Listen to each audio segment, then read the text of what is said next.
This morning, for the first time, we are hearing from the Cleveland woman who found herself in a new scary scam police want to warn you about. I heard a loud noise hit my car like a rock or a brick or something. This seemingly random bump happened on July 4th, 2025.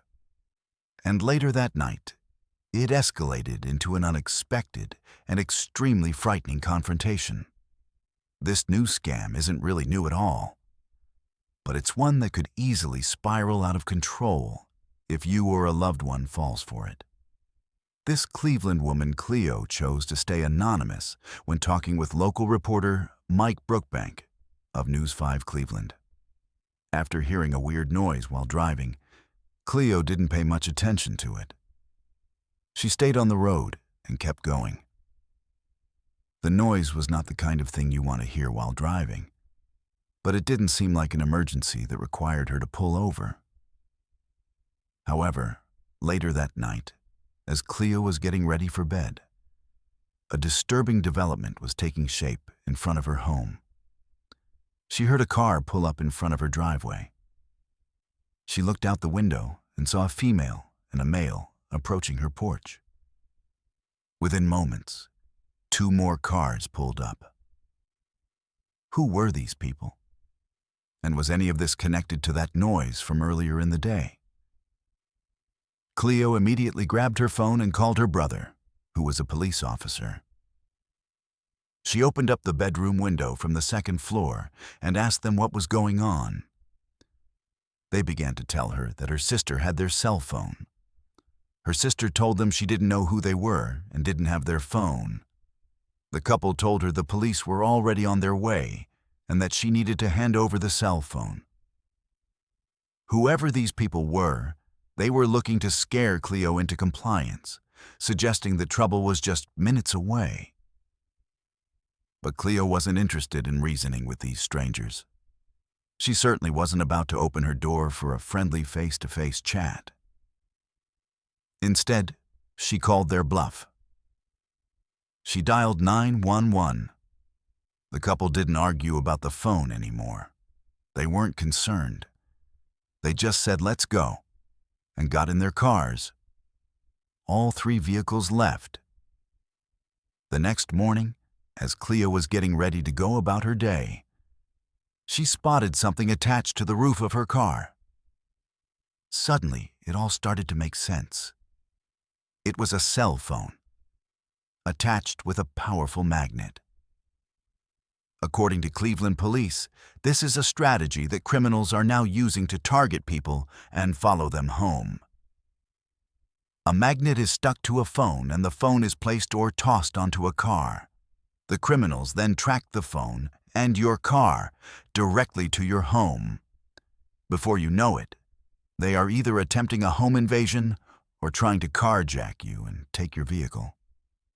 This phone and magnet method is disturbing. But the truth is, criminals don't even need to get this sophisticated to find victims. Warnings about this kind of scheme have been circulating since at least 2021, when handwritten notes began appearing taped to front doors. The notes claimed a phone's GPS had traced it to that address, warned that police would be involved, and pressured the resident to make contact immediately. About a month after Cleo's encounter, a Canadian woman was targeted at her home by strangers who showed up claiming to look for their lost phone. This woman also declined to give her name.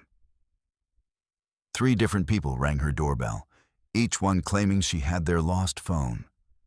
One of them held up a phone displaying what appeared to be a map image, suggesting it was evidence that the phone had been tracked to Alberta's house.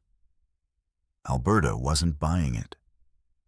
She couldn't tell whether it was a live location or just a screenshot staged to look convincing. One of the strangers began raising his voice at her through the window. She called her neighbors first. Then she called the police. The strangers outside Alberta's house were long gone by the time officers arrived. Alberta later said her first instinct was to wonder whether these people genuinely believed she had their phone. That thought alone made her uneasy. because she didn't know how far they might go to get it back. Unlike many people who fall for this kind of scheme, both Cleo and Alberta made smart decisions. Neither opened their door. Both called for help.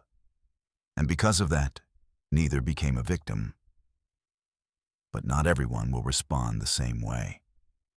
Seniors, people living alone, anyone who hesitates before calling for help, they are exactly the kind of targets this scam is built to exploit.